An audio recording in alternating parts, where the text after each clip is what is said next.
Assalamualaikum warahmatullahi wabarakatuh. Perkenalkan, nama saya Said Andi Mursal. Saya kuliah di UIN Araniri Banda Aceh. Studi agama-agama atau yang dulunya dikenal sebagai ilmu perbandingan agama. Saya Fakultas Usuluddin dan Filsafat. Saya berasal dari Aceh Selatan, Provinsi Aceh. Baik, kali ini saya akan sedikit memperkenalkan atau memberikan gambaran terhadap studi agama-agama. Apa itu program studi agama-agama atau yang biasa dikenal ilmu perbandingan agama. Dari namanya saja, mungkin beberapa orang menganggap, wah, ini mungkin agak ngeri judul dari atau tema dari prodi ini. Karena perbandingan agama, mungkin sekilas terlintas di pikiran kita ini bahwa ilmu yang suka membanding-bandingkan agama. Tapi sebenarnya di dalam studi agama-agama ini kami mempelajari berbagai ilmu-ilmu yang menarik dan juga sangat bermanfaat bagi dunia. Manfaatnya baik dari dulu sampai sekarang. Karena sebenarnya ilmu studi agama-agama ini telah diajarkan atau telah diselipkan oleh Rasulullah SAW dan juga sudah diimplementasikan oleh ulama-ulama besar di dunia. Apa itu? Setelah kita mendengar bahwa ilmu studi agama-agama ini juga sangat besar atau sangat erat kaitannya dengan Islam, dengan tokoh-tokoh Islam, pasti di dalam pikiran kita sudah muncul rasa penasaran, sedikit penasaran lah terhadap apa itu studi agama-agama. Baik, studi agama-agama itu merupakan satu buah bidang kajian ilmu yang dimana di situ mempelajari gejala-gejala agama di dalam suatu kepercayaan, kemudian merespon tanggapan terhadap agama lain. Gitu. Jadi kita melihat gejala-gejala agama. Maksud gejala-gejala agama apa? Peristiwa-peristiwa yang terjadi atau kegiatan-kegiatan, baik perbuatan-perbuatan, acara-acara, ritual-ritual yang terjadi di dalam hal keagamaan, kita lihat dari satu buah pandang keagamaan dalam bentuk kepercayaan yang lain. Mesti contohnya seperti ini. Kita melihat sisi baik dari keagamaan yang lain. Dan juga di sini dalam studi agama-agama banyak kami diajarkan, pertama, moderasi beragama, kedua, hubungan intern beragama, hubungan ekstern beragama, berbagai istilah-istilah lainnya yang jika kita tidak mengetahui apa itu, seperti moderasi agama, hubungan interagama, hubungan ekstern agama, mungkin kita tidak merasa tidak ada daya tarik. Apa itu moderasi agama? Moderasi agama, di dalam studi agama mengajarkan moderasi agama. Moderasi agama ialah, kalau dalam secara bahasa itu artinya kestabilan sudut pandang. Ada juga tidak berlebihan.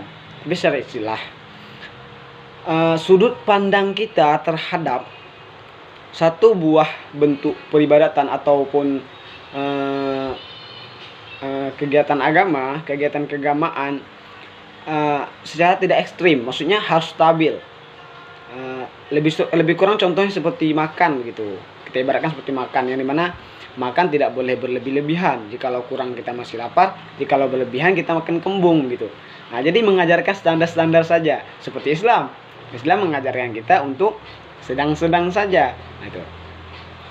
Jadi juga di situ juga akan diajarkan apa itu hubungan intern agama, hubungan inter antar umat beragama. Maksudnya hubungan intern itu hubungan sesama umat beragama. Contoh, hubungan intern itu hubungan di dalam satu buah agama. Contoh Islam, hubungan Islam dengan Islam. Apa permasalahan yang ada dalam hubungan intern beragama itu? Seperti di dalam agama Islam nih contohnya, dalam agama Islam kan banyak sekali itu aliran, seperti ada Ahlus Sunnah wal Jamaah, Muhammadiyah, aliran-aliran lainnya, Syiah dan lainnya sebagainya. Dalam Islam juga terbagi 4 mazhab, yang dimana 4 mazhab tersebut memiliki aliran-alirannya tersendiri. Bagaimana di dalam Usuluddin ini, di dalam perbandingan agama-agama ini, kita akan diajarkan bagaimana cara kita mentoleran aliran-aliran tersebut agar permasalahan-permasalahan agama nanti tidak akan muncul. Kemudian jelas. Kemudian ada juga situ diajarkan hubungan ekstern beragama. Apa itu hubungan ekstern beragama? Hubungan ekstern beragama ialah hubungan kita dengan umat agama yang lain. Nah, itu kan menarik. Kita tidak gimana ya? Kita tidak hanya saja bermasalah dengan agama kita sendiri, tapi di dunia saat ini kita juga berpotensi memiliki masalah dengan agama yang lain. Maka disitulah Usuluddin mengajarkan, only Usuluddin yang mengajarkan hubungan ekstern umat beragama atau hubungan antar umat beragama. Contoh nih seperti kejadian di Aceh Singkil. Siapa yang tidak tahu di Aceh Singkil? Yang tidak tahu boleh searching di internet, lihat di YouTube. Kejadian yang sangat mengenaskan yang terjadi di Aceh Singkil, yaitu kejadian berupa pembakaran gereja. Itu banyak sekali memakan korban.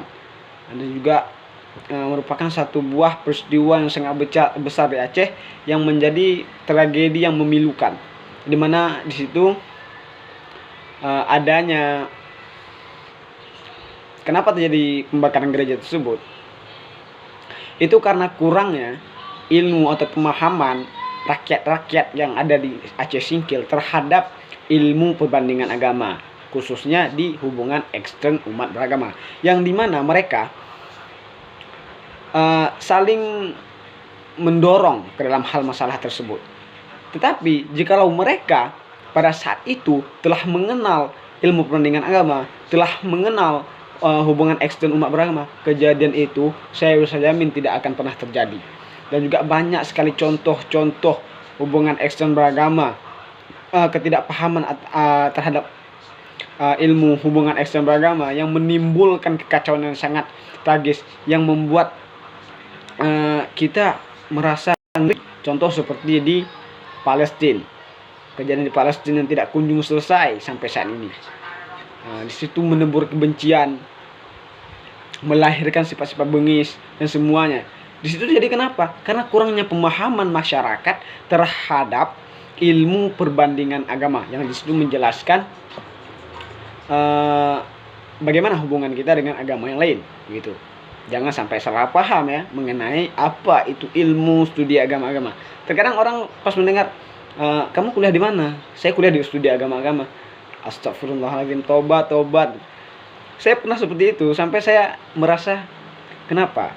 Saat kami sudah di mukadimah saja, kami sudah diklaim bahwa kami ini harus bertobat. Seolah-olah kami ini melakukan satu buah kesalahan dengan masuk di Usuluddin.